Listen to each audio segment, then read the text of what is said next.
Ертеде Эквестрия деген ғажап өлкеде екі әпкелі сіңілі жалғыз мүйізді билік құрыпты.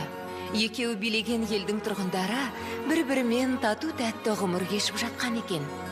Әпкесі ғажайып мүйіз арқылы арайлаған күнді, ал сіңілісі түнде нұрлы айды көк жүзіне шығарыпты. Осылайша екеуі понилер мекенінің тыныштығын сақтап тұрыпты.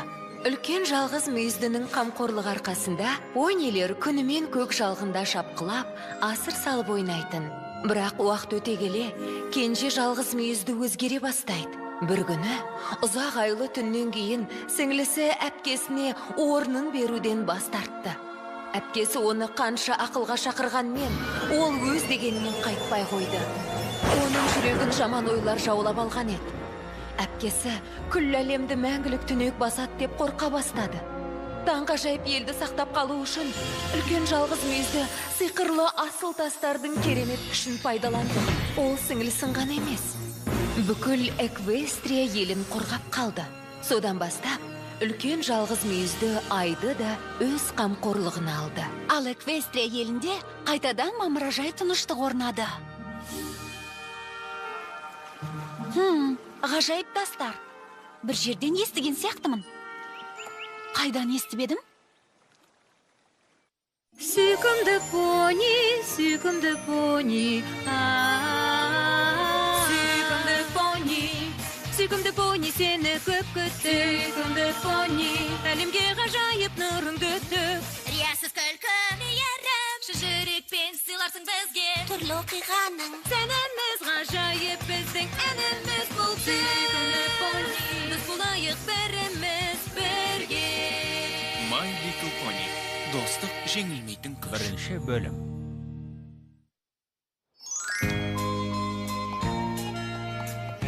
Тоқта, Твайлайт. Моденсер сарайында би кешін өткізбекші. Барғың келмей ме? Кешіріңіздер, достар. Бүгін менің сабақ оқуым керек еді. Бұл понидің сабақтан басқа ойы бар ма өзі? Меніңше оған достарынан көрі кітап қымбат сияқты. Соны айтам, ғажайып тастар туралы бір жерден естігенім анық.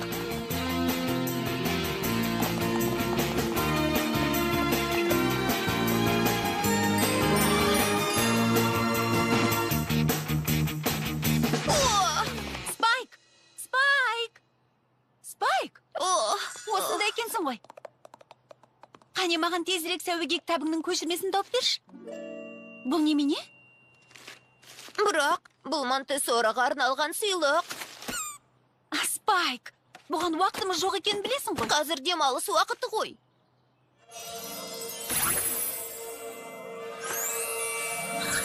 Жоқ.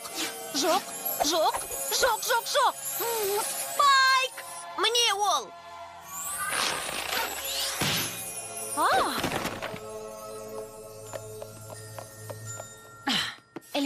Элементтер, содан кейін. Аха, ғажайып тастар ғой. Ай понийіне сілтеме. Ай понийі? Бұл жай ғана ертегі ғой. Пони. Аха, ай понийі. Бұл Эквестрияны жалғыз билегісі келген өзімшіл пони жайлы көне аңыз екен. Бірақ ғажайып тастардың арқасында қапасқа қамалыпты. Аңызға сүйенсек, 4000 жылдағы ең ұзақ күні ол жұлдыздардың көмегімен қапастан шығады. Сол кезде әлемді түнек басады. Спайк, сен мұның не екенін білесің бе? Жоқ. Ханшайымға арнап хат жазайық. Құп болады. Мәртебелі ханшайым, білімге деген құштарлығымның арқасында бір жаңалық аштым. Біз жаһандық апат алдында тұр екенбіз. Тоқта, жаға? Әлемдік. Иә. Апат. Бәрімізге қауіп төніп тұр. Тыңда, аңыздағы айпоние шын мәнінде түнек әкелетін айпоние. Жақында ол Эквестрияға қараңғылықты ала келеді. Біз мұндай апаттың алдын алу үшін ертерек қимылдауымыз керек. Сізден тезірек жауап күтем. Сіздің адал шәкіртіңіз Твайлайт Спаркл. Твайлайт Спаркл. Дайын. Тамаша, енді жібер. Дәл қазір ме? Әрине. Білмейм, Спаркл. Селестия ханшайым жазғы күн мерекесіне дайындалып жатыр. Ол бірсі күні өтеді ғой. Мәселе сонда, Спайк. Бірсі күні күн 4000 рет шығады. Ханшайым мен тез арада байланысқа шығуымыз керек. Тез арада... Дереу! Жүрейт. Міне, бәрі дайын. Еш уайымдама. Уайымдамаймын, Спайк. Ханшайым маған сенеді ғой. Өмір бойы одан білім алып келем, ол маған сенім артады. Ол мұны бірден қолға алады деп айттым ғой саған. Менің адал шәкіртім Спаркл. Өзіңді қалай құрметтеп сенетінімді білесің. Бірақ көне кітаптарды оқуды осымен доғарсаң қайтеді. Қымбатты Спаркл, жас понидің өмірінде кітап оқудан да қызықты нәрселер көп. Мысалы, дос табу. Сондықтан сені биылғы күн мерекесіне жауапты пони етіп тағайындаймын. Мерекенің өтетін жері Понивилия. Саған өте маңызды тапсырмам бар. Көп дос табу! Мұны дұрыс түсінсеңші, Спаркл. Ханшайым сенің кітапханада қалуыңа рұқсат берді. Бұған қуанбайсың ба? Иә, қатты қуанам. Неге екенін білесің бе? Өйткені менікі дұрыс. Бәрін дайындаймын да, кітапханаға барып, Айпонияның бар екеніне дәлел табам. Бірақ ханшайым саған дос тап деді емес пе? Ол мерекеге дайындал деді. Мен оның шәкіртімін, тапсырмасын орындаймын. Бірақ достық Эквестрияны апаттан құтқара алмайды. Рахмет, мырзалар. Мүмкін Понивилия тұрғындарының айтары да бар шығар? Ой, енді Спаркл, байқап көрсеңші. Сәлем.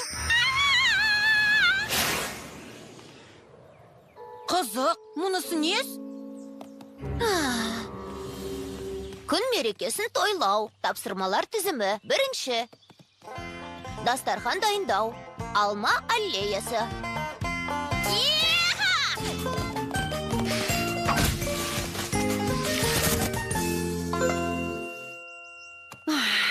Мұны тезірек аяқтайықшы.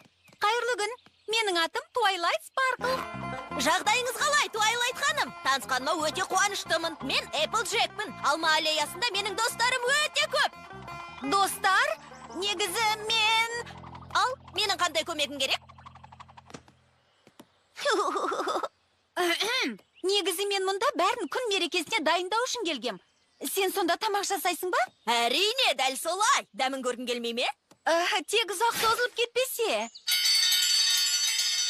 Қане, барлығын жиналыңдар. Достар, сендерді Apple Outletмен таныстырып жіберейін. Рахмет, бірақ біз асығыспыз. Мынау бәліш.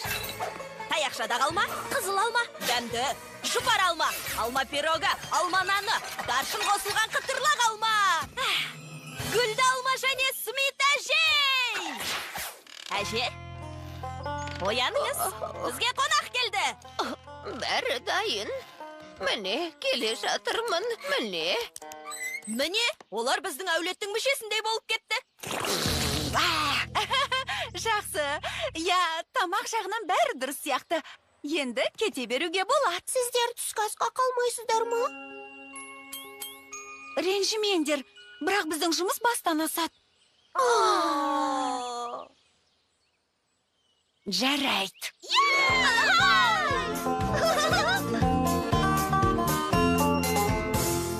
Тамақ мәселесін шештік. Енді ауа райы. Ой, тым көп бәлшеп қойған сияқтымын. Пегас кемпір қосақ пони осы жерде болу керек. Ол бұлттарды айдайды. Ол жұмысын дұрыс атқармайтын сияқты. Солай ма?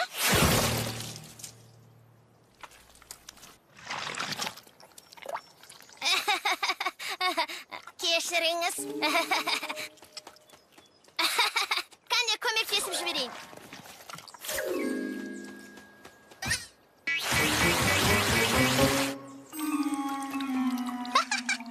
Артық кетіп қалған сияқтымын. Мынау қалай болар екен? Өзім ойлап тапқан. Бұлтпен кептіру әдісі. Жоқ, алғыс айтпай қойсаңыз да болады. Керек емес.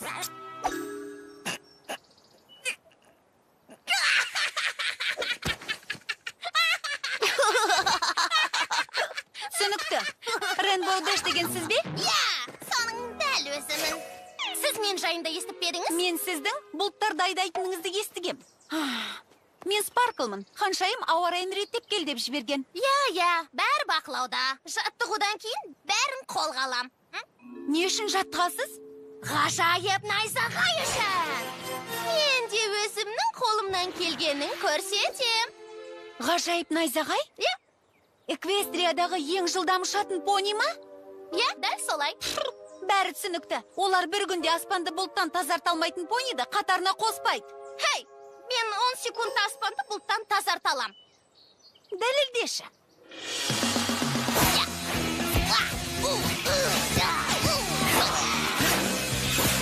Таяқшаны бір сілтесем болды. Ал, не деп едім? 10 секундта. Мен Панивилияны қиын жағдайда қалдырмайм. Мұна түрлерін қарашы. Қандай күлкілісің, Спаркл. Әлі талай кездесетін шығармыз. Мәссаған, мұнау керемет қой. Тоқта, әлі-ақ үйренісіп кетесің. Безендіру. Тамаша. Безендіру ойдағыдай болады. Еш қиындық болмайды. Енді кітапханаға барамыз. Керемет. Безендіру емес, ана пониді айтам. Жоқ.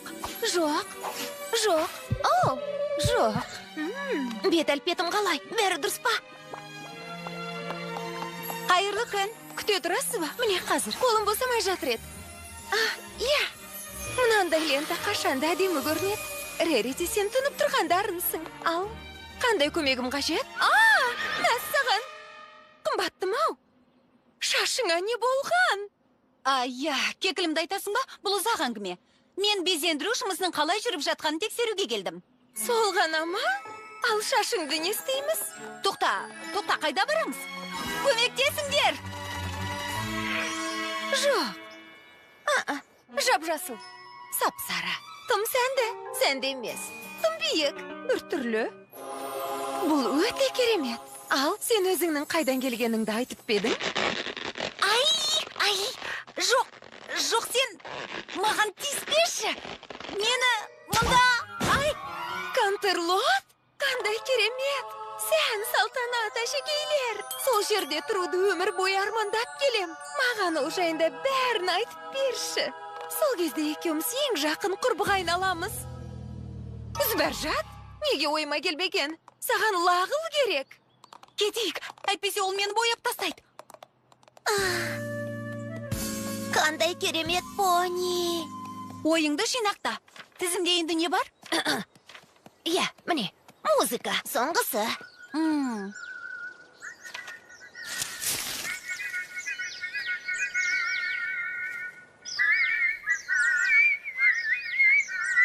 Қап, тоқтай тұрыңыздар. Мырза, айып етпеңіз, бірақ сіз әуенге ілесе алмай жатырсыз. Менімен бірге қайталаңыздар. 1, 2, 3. Сәлем! Ой, кешіріңіз, құстарды үркітейін деген ойым болған жоқ. Мен мұнда музыканы тексеру үшін келген едім. Кешіріңіз.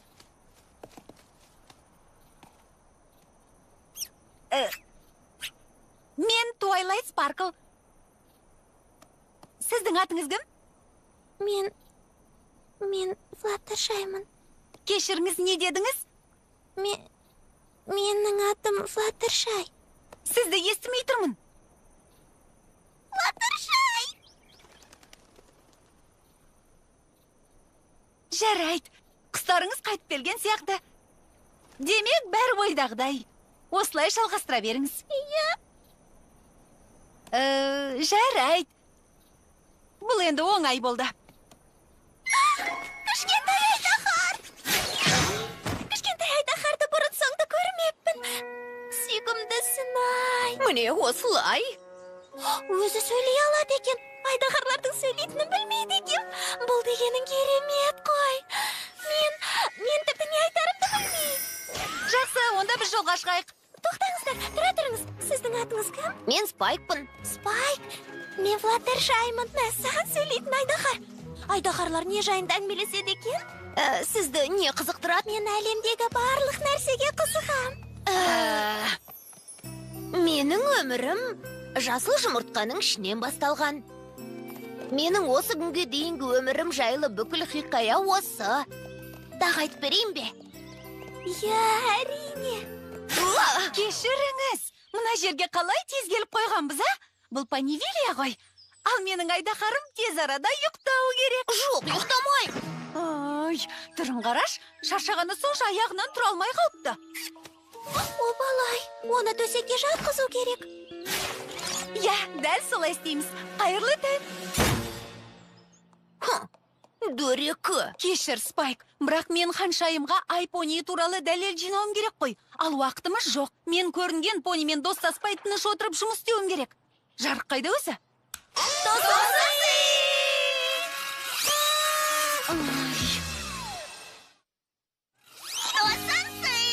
Сәлем, мен Пики Паймын. Осы кешті сенің құрметіңе ұйымдастырдым. Таңғалған шығарсың. Қатты таңғалдым. Бірақ кітапханада тыныштық болу керек. Айтасың-ау, кеш тыныштықта өтуші ме? Өзің ойлаш, онда көңілсіз болады ғой. Алғаш келгенде мен бірінші сені көргем. Сен бәрімен амандастың, тек мен ғана айқай салдым, есіңде ме? Өйткені бұрын кездескен жоқпыз ғой. Бұрын кездеспесек, тек сен жаңадан келдің. Өйткені мен Панивилиядағы барлық пониді танимын. Ал сені көрген жоқпын, демек сені ешкім танымайды. Ешкім танымаса, онда досың жоқ. Досың болмаса, демек жалғызсырап жүрсің. Осы ойдың өзі көңілімді түсіріп жіберді де, мен Панивилияның барлық тұрғынын шақырып, сен үшін көңілді кеш ұйымдастырдым. Бәр ойдағыдай ма? Қуанғаны сонша ол тіпті жылап жіберді. Тұздығы ащы. Несі бар, өте дәмді екен?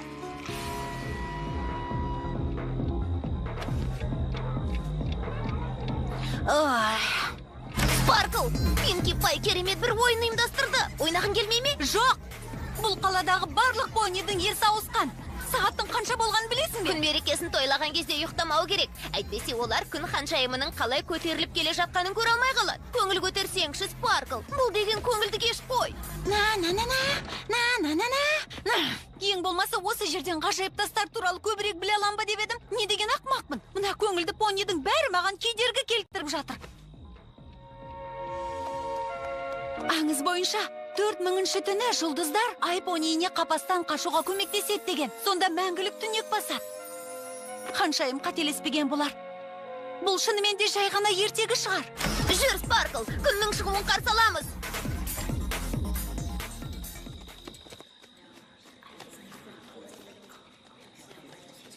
Қандай керемет! Сен қуаныштысың ба? Мен қатты қуанып тұрмын. Сен алғаш көрген кезімді айтпағанда, бұрын соңды дәл осылай қуанбаған едім.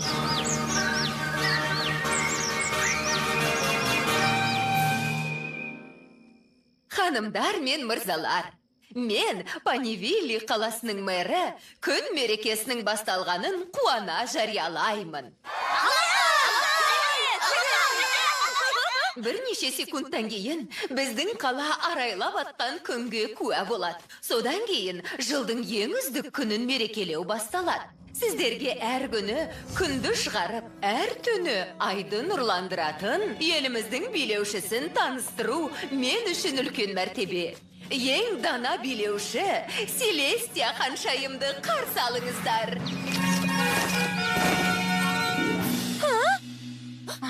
Бұл жақсылық емес. Қайда? Тыныштық сақтаңыздар. Қазір бәрін анықтаймыз. Тауып көр деген ойынды ұнатамын. Әлде бұл жасырынбақ па? Ол жоғалып кетті. Ол мықты екен, я? Жоқ. Ай-пони! О, менің сүйікті понилерім, сендерді көрмегелі көп болды ғой. Жағдайларың қалай? Күн сүйер қауымым. Біздің ханшайымға не істедің? Ол жаққа барма! Сендер мені ұнатпайсыңдар ма? Әлде мені танымай қалдыңдар ма?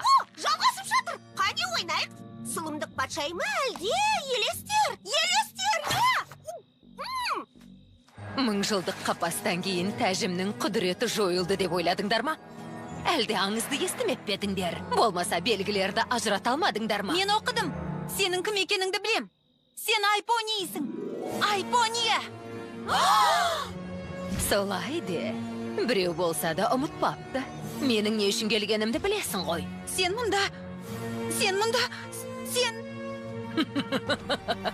Бұл күнді естеріңе сақтаңдар, кішкентай понилер. Бұл соңғы күн. Осы сәттен бастап бұл елде мәңгілік түнек орнайды.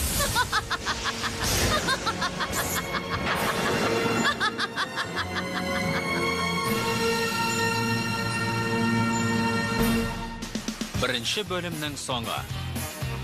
Фильм Қазақстан Республикалық телерадио корпорациясында аударылып дыбысталған 2020 жыл.